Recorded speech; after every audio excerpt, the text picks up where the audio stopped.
da tribuna. Uma parte, vereador Cláudio. De imediato. Muito obrigado. Caleb Garbim, vereador, ninguém aqui é contra o projeto, é só o senhor observar na votação que vai ser na sequência. A gente é favorável, só que a gente pontuou algumas situações. A sua didática é boa, mas para mim na prática não serve para muita coisa. O senhor fala de posição de comando e usa um termo técnico e fala que tem que ter um ano de exército para entender isso aí. O Mourão era general e não ajudou nas enchentes, não quis ajudar. Então, aqui eu concordo com uma pessoa do meu partido, Marcel Van Hatten, num discurso que ele olha para um general e diz: a tua farda não te torna mais homem que ninguém. A gente cansou de aprender nas enchentes que os militares mais atrapalhavam do que ajudavam em muitas ocasiões. E eu não tenho problema de falar isso aqui. Cheguei lá em Roca Salles, estava o exército com uma barreira impedindo as pessoas de entrar com ajuda humanitária. Então, quem faz na hora da prática, muitas vezes é o povo. Então, eu não vou estar ouvindo aqui questões técnicas. O que eu vou ouvir é demandas lá de fora. Eu trouxe alguns pontos críticos aqui sobre o projeto, porque, por exemplo, era um excelente projeto a Policlínica, lá na Zona Sul, onde o senhor reside, e não saiu do papel. Deu todo aquele transtorno, tiveram que ir lá dar explicação, todos os vereadores, a base, apanharam da comunidade inteira. Eu só pontuei isso, que eu vou ficar em cima para que saia do papel. Muito obrigado, mas a gente é favorável e entendo que o senhor defendeu. Muito obrigado. Nada. Falando em logística, né? Lembrar que... Bom dia a todos e todas, que nos acompanham de casa, que nos acompanha do plenário. Falando em logística, o responsável pela logística da maior tragédia de saúde da história desse Brasil também era um general. Não conseguia levar oxigênio para a gente morrendo em Manaus. Eu, embora seja de esquerda, vereador Iago de direita, tem coisa que a gente concorda. O cara não pode se esconder atrás do que foi, né? Ele tem que ser o que ele é todos os dias. Mas vamos lá. Nesses 3 minutos que me restam, presidente, eu queria inicialmente tratar que eu, Zé D'Ambrosio, sou de Galópolis, né? Acho que sou o único vereador que optou por viver a vida no centro. Eu tenho muito orgulho de morar no centro. Muito mesmo. Eu acho que o vereador Alexandre também mora no centro.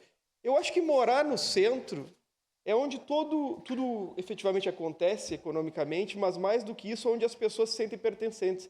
Por isso que a gente faz o debate de onde vai estar o carnaval, por isso que as manifestações da vereadora Andressa Malman são no centro, por isso que os protestos são no centro, por isso que o fórum é no centro, por isso que a delegacia é no centro, por isso que o hospital é no centro, que a cidade é no centro.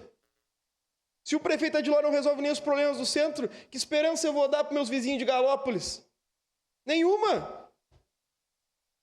Eu estive em uma reunião junto à Defesa Civil do Estado e à Defesa Civil do município em Galópolis. Vossas Excelências estiveram lá.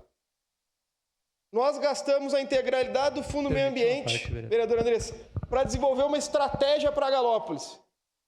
Mas olha, era georreferenciamento, helicóptero, F-15, general de brigada, até marechal tinha lá, Zé D'Ambrosio. Daí foi lá o secretário, sabe, falou? O problema é o seguinte, ó, fizemos todo esse plano que é maravilhoso, não temos dinheiro. E o povo que espere aí qualquer coisa, em vez de instalar tudo que nós temos que instalar, nós vamos instalar uma sirene. É isso que o governo faz, Zé D'Ambrosio. Onde as pessoas podem morrer, instala uma sirene. Onde não tem leito, faz uma fila para esperar quem vai morrer primeiro. Primeiro os mais novos, depois os mais velhos, para ficar num leito. Se cria uma burocracia danada para decidir quem vive e quem morre. E eu tive a oportunidade de morar no centro. Agora, quem mora em Galópolis, ou por opção, ou por dádiva do destino, está aí à mercê do governo Adiló. Se não tocar a sirene, morrem quando chove. E morrem sem tocar a sirene também. 6 caras da nossa comunidade lá, João Wes, morreram. Porque nem sirene tinha. E é sobre isso que a gente está falando. Não sobre onde eu moro. Que decidi não sozinho também, né? A Laís decidiu comigo. Vereador Lucas Carenhato. Obrigado, vereador Cláudio. A vereadora Estela pediu a palavra, mas vou aparteá-la também depois, porque são vários os temas nesse sentido. Falando em defesa civil, e eu vejo a Sânia aqui, minha companheira de partido, lá do Reolon.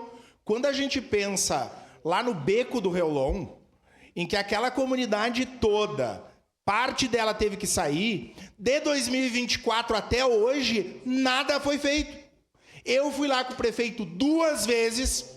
Se chover e o Tega encher, aquela turma está em risco. Então, é importante nós falar com esse tema. Só que não se faz defesa civil e não se cuida da vida das pessoas com discurso e com intenção.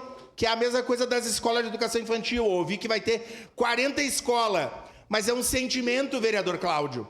Tem muita coisa no governo Adiló que é só um sentimento. Mas a prática é pouco ou quase nada. Muito obrigado. Nada, tenho certeza que a vereadora Estela vai ceder uma parte ao vereador José de Abreu. O senhor me deu esse endereço aí, vereador Lucas, que eu vou mandar botar uma sirene lá para resolver esse problema, que é que nem o Adiló resolve os problemas. Obrigado. Obrigado, vereador. Antes de